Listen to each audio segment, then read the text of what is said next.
Ελένη, έχεις ολοκληρώσει μόλις ένα κύκλο επεισοδίων με ιδιαίτερο ενδιαφέρον. Συνομίλησες με γυναίκες, γνώρισες γυναίκες και συνομίλησες, οι οποίες δημιουργούν, καινοτομούν, διακρίνονται μέσα από τη δουλειά τους στην ελληνική επαρχία. Για πιο συγκεκριμένα στην Ανατολική Μακεδονία και Θράκη, με μια εξαίρεση το Καλοχώρι. Σωστά, που ήρθες. Μπορώ να πω ότι ήταν μια ενδιαφέρουσα και πολύ γεμάτη εμπειρία. Ναι.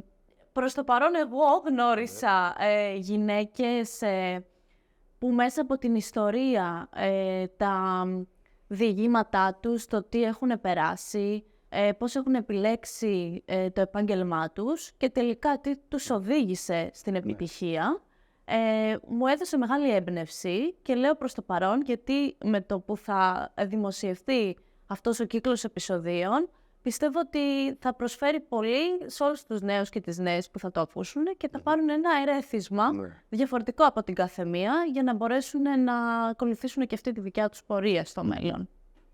Είναι η δεύτερη σειρά που υλοποιούμε με το Ίδρυμα Friedrich Naumann για την ελευθερία στην Ελλάδα και Κύπρο.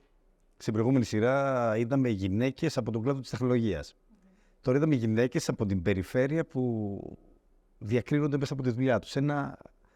Ας πούμε, στρέψαμε το φακό λίγο διαφορετικά, σε ένα διαφορετικό σημείο. Τι θα έβλεπες γύρω από αυτό, τι διαφορετικό είδαμε, τι θα ήθελες να μιλήσεις σχετικά με αυτή, έχεις εμπειρία και στις δύο περιπτώσεις. Ναι.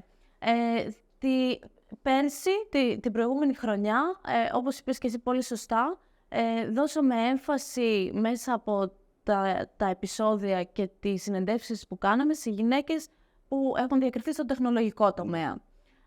Φέτος ολοκληρώσαμε μια λίγο διαφορετική οπτική. Πήγαμε να δούμε για γυναίκες που καινοτομούν, που δημιουργούν και συγκεκριμένα στην περιφέρεια της Ανατολικής Μακεδονίας και της Θράκης.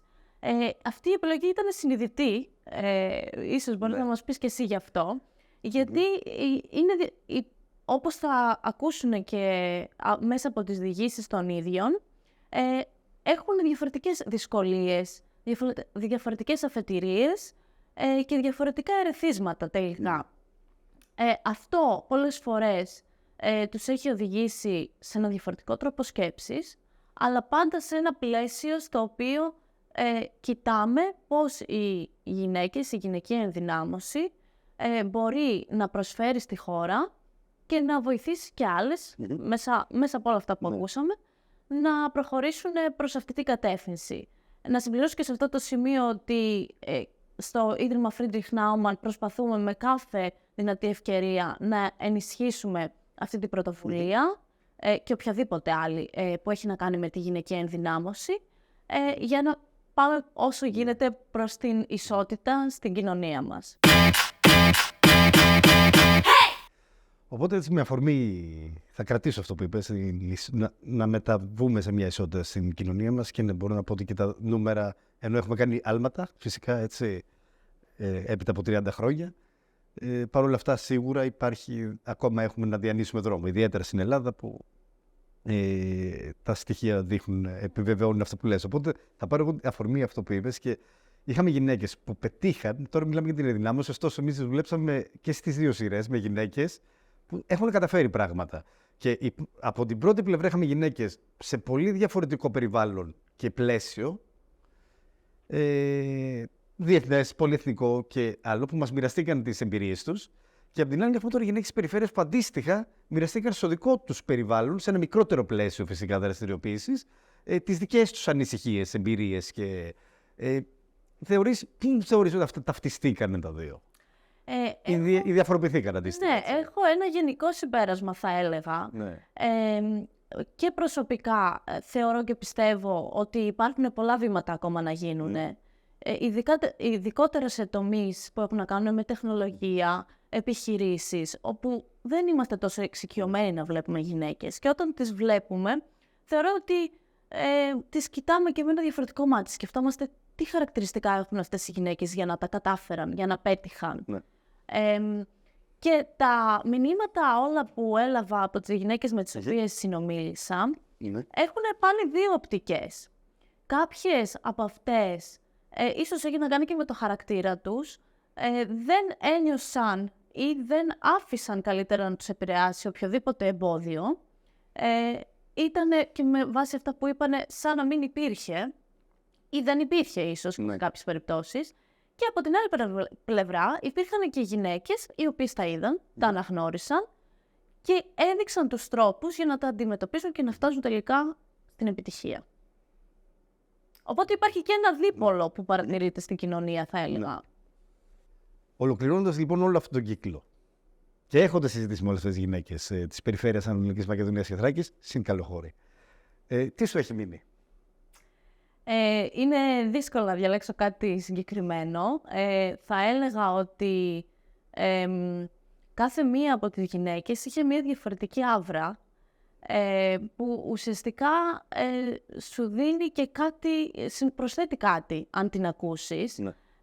Ένα δυναμισμό, μία έμπνευση.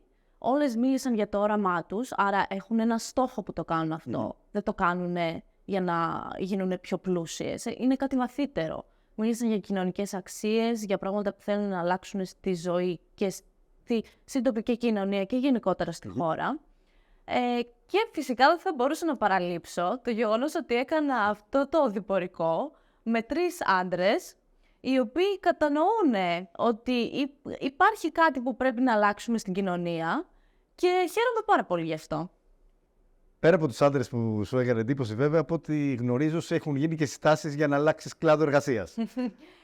Αυτό πιστεύω ότι έχει να κάνει με τις γυναίκες που γνωρίσαμε, γιατί είναι όλες δυναμικές και αγαπάνε, δίνουν την ψυχή τους αυτό που κάνουν. Οπότε προσπαθούν με κάθε ευκαιρία να βρουν το θετικό και αυτό που μπορούν να αξιολογήσουν από τον άλλον. Δηλαδή, κάτι που μπορούμε να συμπληρώσουμε εδώ είναι ότι έχουν μάθει να αξιολογούν και να βλέπουν αυτό που έχουν απέναντί τους. Οπότε Αξιολογήθηκες λοιπόν. Είχαμε πολλές ενδιαφέρουσες συζητήσεις που με έβαλαν σε σκέψεις. Ελπίζω και όσες δούνε τα επεισόδια μας να πάρουν αυτά τα ερεθίσματα και να σκεφτούν και αυτές λίγο διαφορετικά, out of the box. Συζητήσαμε βέβαια ότι υπήρχε διαφοροποίηση, ότι είδαμε διαφορετικά πράγματα. Εγώ πάλι θέλω να σταθώ λίγο πιο συγκεκριμένα. Στον πρώτο κύκλο, το Women in Tech Business, στον τεχνολογικό κλάδο γυναίκες, το γενικότερο συμπέρασμα ήταν ότι τελικά δεν υπήρξε κάτι. Τελικά τα πράγματα, αυτό που ας το πούμε με τα λόγια τα δικά τους, αυτό που θυμούνται είναι πολλή δουλειά. Και όχι τόσο διάκριση στη εργασία. Επίσης, ακούστηκε το κομμάτι ότι πολλές φορές η θεωρία των προσδοκιών ήταν παρόν και πολλές φορές προκαλούσαν να συμβαίνουν αυτά τα πράγματα ή τα θεωρούσαν. Οπότε, ας πούμε, το αποτέλεσμα της πρώτης σεζόν που κάναμε για τις γυναίκες έβγαλε στα συμπεράσματα ότι δεν βλέπανε κάποια έμφυλη διάκριση στην πορεία τους. Αλλάξαμε εδώ τώρα. Έχουμε δει σε αυτή τη σειρά, έχουμε δει κάτι άλλο. Ναι. Έχει αλλάξει κάτι? Πιστεύω πως ναι. Και πάλι οι απόψεις διήστανται. Οι γυναίκες όλες έχουν μια διαφορετική οπτική και διαφορετικά βιώματα. Έτσι είναι και τι θα μας τύχει κάθε φορά στη ζωή. Αλλά εδώ πιστεύω, επειδή έχουμε πάει πλέον, έχουμε στρέψει το φακό στην περιφέρεια, έχουμε δει και γυναίκες που από διαφορετικά background, άλλες ίσως οικονομικές αφετηρίες, και διαφορετικό οικογενειακό περιβάλλον, ίσως να είχαν άλλη αντιμετώπιση. Όχι όλες, αναφέρω και πάλι, αλλά είδαμε αυτή την εναλλαγή, την οποία αξίζει να σημειώσουμε και αξίζει να διερευνήσουμε και γιατί γίνεται τελικά πρακτικά. Δηλαδή δίνουμε ένα κομμάτι για έρευνα. Εμείς μιλήσαμε τώρα για εμπειρίες και για ανθρώπινες ιστορίες, όμως αξίζει να το μελετήσουμε παραπάνω. Ναι. Και θεωρώ έχει πολύ ενδιαφέρον το γεγονός ότι μέσα από τις συζητήσεις σου και την καθοδήγηση που είχε σε κάθε συνέντευξη, έδινες μια εστίαση στο κομμάτι του ανθρώπινου στους ανθρώπους πίσω από τα επιτεύγματα. Γιατί το επίτευγμα είναι κάτι απτό, κάτι πρακτικό που γίνεται, υπάρχει προγραμματισμός, υπάρχει πλάνο. Ποια είναι η σύνδεση των επιτευγμάτων με το χαρακτήρα, μπορούμε να πούμε, τα ήθη ή τις αξίες? Ναι. Αυτό που με ρώτησες τώρα απαντάει και στο πώς βλέπω το πρόγραμμα στο σύνολό του. Γιατί ουσιαστικά δεν ήταν μια προσπάθεια να πάρουμε και να αναδείξουμε τα βιογραφικά και τις επιχειρήσεις κάποιων γυναικών που έχουν επιτύχει. Το νόημα πίσω από όλο αυτό ήταν να δούμε ποιες ήταν οι αξίες, τα χαρακτηριστικά του χαρακτήρα τους, μπορούμε να πούμε, αυτά τα ιδιαίτερα στοιχεία που μας οδηγούν να πάρουμε συγκεκριμένες αποφάσεις στη ζωή μας και μας διαμορφώνουν ώστε να οδηγηθούμε προς αυτή την πρωτοβουλία και να ακολουθήσουμε τις ιδέες και τα όνειρά μας. Αυτή η σειρά έρχεται να προσφέρει. Τι πιστεύεις ότι έχει να προσφέρει αυτή η σειρά? Και γιατί να την παρακολουθήσουν οι νέες γυναίκες και οι οριμότερες? Πιστεύω, πέρα από το γεγονός ότι είναι συνέχεια του προηγούμενου, δηλαδή δίνει το επόμενο, δεν είναι ακριβώς ίδια, δίνει έμπνευση, γνωρίζεις διαφορετικές γυναίκες που έχουν επιτύχει, έχουν αναδειχθεί, πρέπει να μάθουμε από αυτές.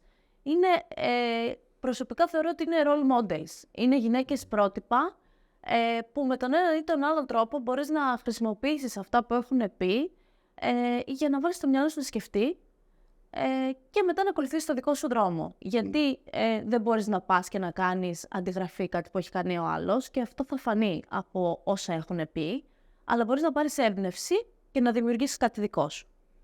Έμπνευση για δημιουργία λοιπόν, και εδώ βάζουμε μία άνω τελεία, γιατί συνεχίζουμε σε μία άλλη σεζόν. Κάπως έτσι φτάνουμε στο τέλος της σειράς Regional Women Innovators. Είχαμε την ευκαιρία να γνωρίσουμε γυναίκες που μας ενέπνευσαν, που καινοτομούν και επιχειρούν στην ελληνική περιφέρεια.